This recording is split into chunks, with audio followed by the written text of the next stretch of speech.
Welcome to my channel అండి. భారతం చేతి వంటకి స్వాగతం.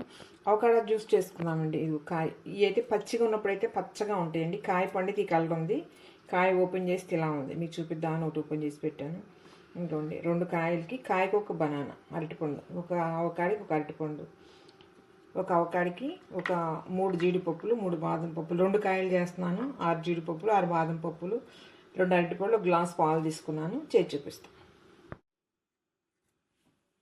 ఇదిగోండి ఇలా తీసుకొని వేసుకోవటం. ఇలా ఇది ఇట్లా వస్తుంది. ఇది బ్రెయిన్కి చాలా మంచిదండి. చిన్నపిల్లలకైనా పెద్దోళ్ళకైనా చాలా మంచిది జ్యూస్. ఇట్లా ఊరికే వస్తుంది.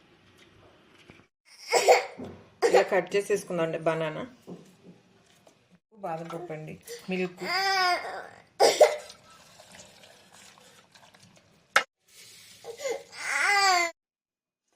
ఇదిగోండి అవకాడో జ్యూస్ రెడీ అయిపోయింది.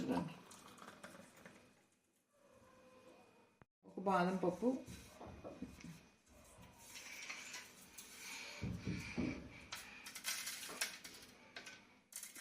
చాలా టేస్ట్గా ఉంటుందండి. ట్రై చేసుకొని మీరు కూడా టేస్ట్ ఎలా ఉందో మా కామెంట్స్ తెలియపరచండి. మా వీడియో నచ్చినట్టయితే లైక్ చేయండి, షేర్ చేయండి. Thank you.